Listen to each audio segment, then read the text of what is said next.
Hey guys, I am Ibigandscary. I'm bringing you another StarCraft 2 replay. This time it's going to be Game 3 in the best of 7, featuring from Team Awesome Gamers BenCohen, our green Masters level Terran, on the European server.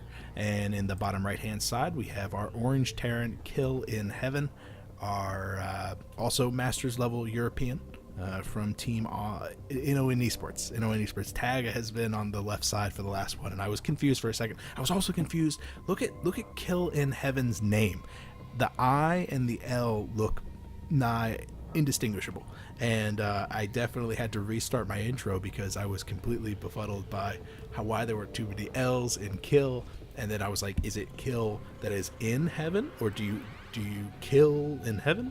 I was confused. I was desperately confused. So I had to go and look him up and figure out exactly what was going on. But rest assured that I'm not an absolute idiot. So I did figure out that it was indeed kill in heaven, and I was so proud that I just wanted to tell you guys, because it was a different way that I could open the cast rather than just talking about my day, talking about the map. Look at these destructible plates. That's great.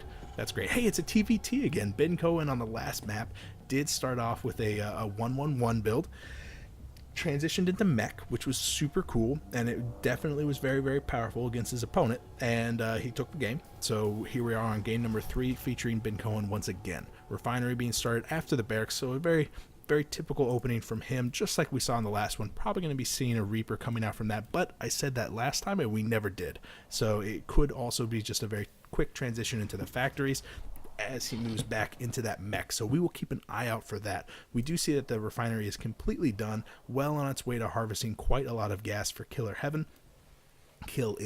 I'm just going to go with Heaven for Heaven because it's gold. Heaven's probably going to be throwing down a factory immediately after this barracks, probably going to be using that early gas just well to his advantage. And finally, we do see Ben getting out that first Reaper. So great. Absolutely great. More a different opening, actually. So I really like this play from Ben, showing us, how he can adapt, how he can change. He's like, hey, I opened this way last time. I know my opponent was watching, or at least is in contact with the person that I just played against, so I'm going to open a little bit differently. There goes that factory that I was talking about for KillInHeaven, and we can see that there's a really nice scout from Ben, just seeing everything that his opponent's doing, seeing that that factory's coming out, seeing that the super early gas timing, that gas was being used for the factory rather than a Reaper. It's the little things, and that little things transition into a CC on the low ground. Very cool. Ben, aware of the fact that his opponent is not going to be doing any hyper aggression because he didn't see any in his opponent base, is once again adapting. And I love this. I love series so that you can see a player like Ben adapting and changing his build into into a different amalgam of basically the same components. I mean, he's still working along that 1-1-1 path. We do see the factory being constructed, but it's a little bit delayed. And why is it delayed? Well, because he's getting that CC. Why is he why is he getting the CC? Well, his scout showed that his opponent wasn't being hyper aggressive. So very, very cool. 1-1-1 also coming out from KillInHeaven. Like I said, very typical, very standard for the what's shooting? Okay, just a single SCV going down, but it looks like a second one also. Very slow Marines, not going to be able to completely cut down this Reaper just yet. Ooh, nice interception here from Kill, really getting close. Nice, really good unit control here. Did you see that? You had 2 Marines coming down here, while a third one sneaky like moved up here to the north side of the mineral field and intercepted his opponent, because he knew that if Ben's good, he's going to stick around to actually get that SCV kill. So 2 SCVs do go down, which is it's nice for Ben, but it's much better to have that Reaper on the field, making it so that you can continue to get powerful scouting information. Double gas being tapped. I mean, if I had the opportunity, I could have talked about the fact that he's probably going to be teching into something very, very gas heavy, maybe like a Banshee with that cloak. Like I said earlier, this is a very popular build. I mean, it used to be much more popular. We used to see Banshees coming out anytime we saw Tech Lab coming down, but as things stand now, traditionally, I don't even want to say traditionally, there's another opening. I mean, people are getting a lot more Ravens than they used to, and I love that. I love that adaptation. We see the Viking coming out. It looks like mech once again. We'll see what happens with this reactor. If the barracks lifts off from the reactor and the factory actually starts to use it, we'll see. We will see. Obviously, we need to see a tech lab coming down eventually. Oh no, an engineering bay. We're not going to read too much into it. We do see that Raven that I was talking about, but not after the Banshee coming out. So once again, both players are really just opening doors. They're not really shutting doors right now. We'll have to keep an eye out. What exactly is this tech lab going to be destined for? Was it just being made so that the barracks can be used, or is this KillInHeaven going into mech?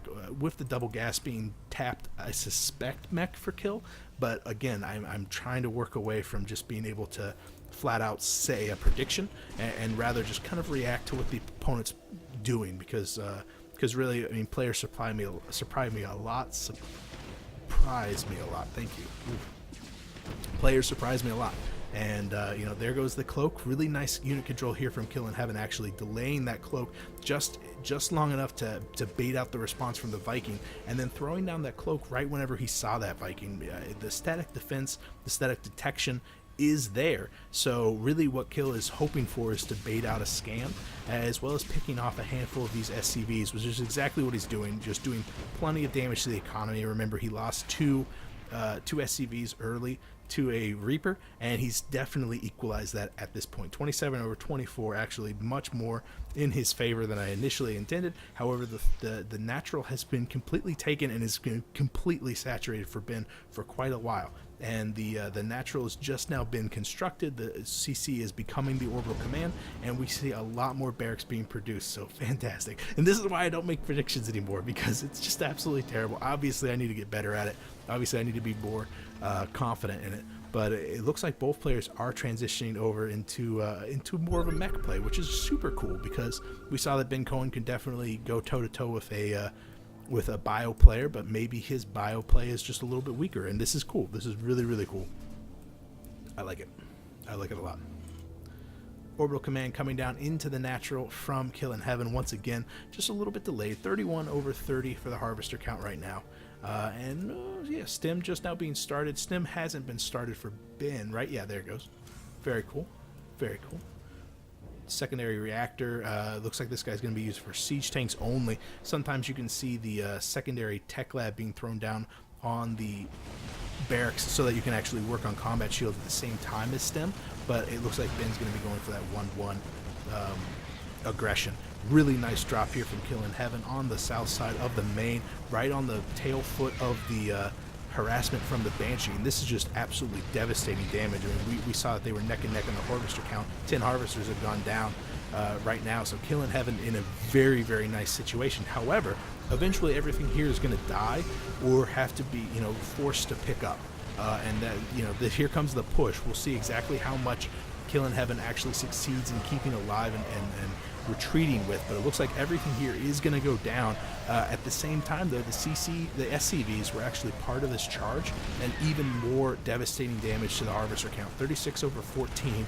Remember, Ben did have an economic advantage before this. I mean, he had that natural CC down and completely fully saturated, whereas the CC right now for KillInHeaven, actually with 3 SCVs not mining right now, only just now being started to mine, and that has completely swung in the opposite way.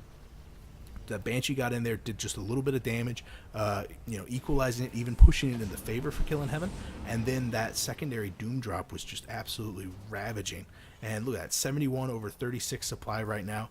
KillInHeaven is feeling great. He's done quite a lot of damage. He can just sit back and relax, and that's exactly what he's doing. He's getting that third CC out. He knows that his opponent is going to have to be aggressive. He can probably expect that aggression to be in the form of a drop. I mean, he saw the infrastructure that was remaining. He saw that there were SCVs, medevacs rather, out on the field and plenty of Marines, so he can expect that drop play to be forthcoming. So really, he just has to be reactionary.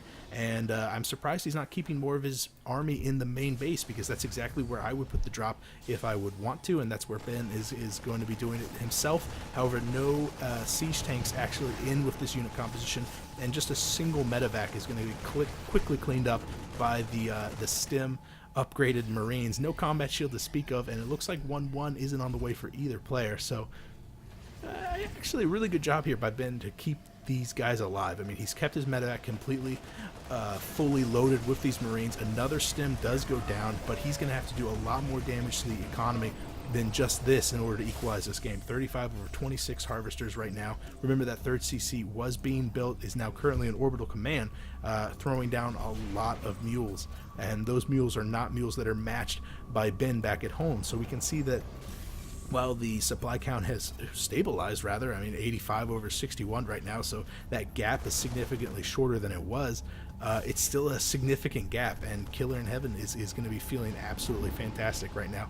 Even doing the very clever play of boosting his medevac when his opponent's boosting his medevac and trying to close that gap and actually take down his opponents. It looks like Ben is going to get cleaned up here because KillInHeaven just had more units on the ground in total, and with that drop gets completely repelled. What do I want to look at next? I mean, the third isn't saturated at all, but that's okay because, like I said, the mules alone are a fantastic boon to KillInHeaven's economy. And look at that 17, 19 over 13 right now.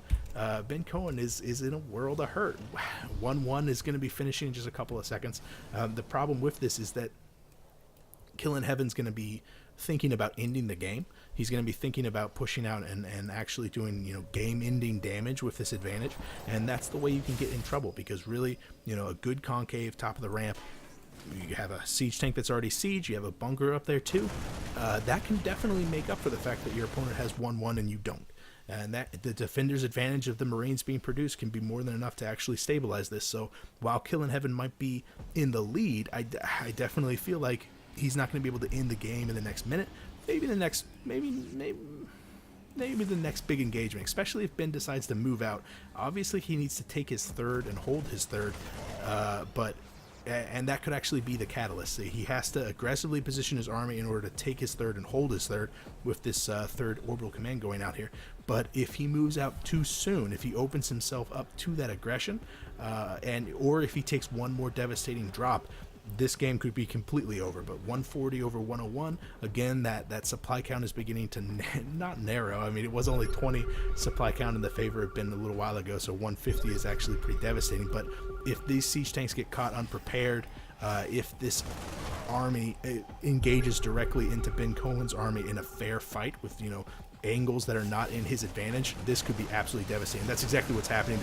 The siege tanks were not sieged. Those Marines absolutely ravaged BenCohen's army, and there's just so many Marines left that they have no problem at all cleaning up those siege tanks.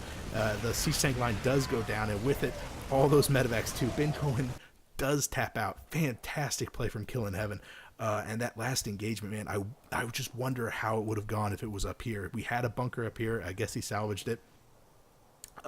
We had that bunker up here. Those siege tanks weren't sieged. He had enough Marines there to soak up the damage coming out from the Marines in order to buy the siege tanks 1 or 2 volleys, and that's really all that needed to happen in order to swing this fight in the complete opposite direction.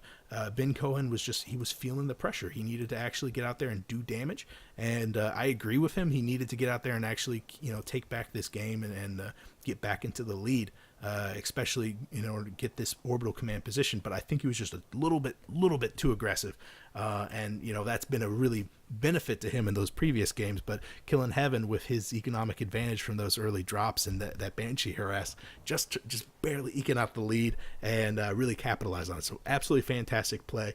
If I understand this format, KillInHeaven's going to be our champion for the next game. However, it is currently 2-1 in the favor of Team Awesome Gamers, for which BenCohen belongs, and KillInHeaven's going to have to equalize it by taking the next match as well. I will see you guys there. I am Ibigandscary.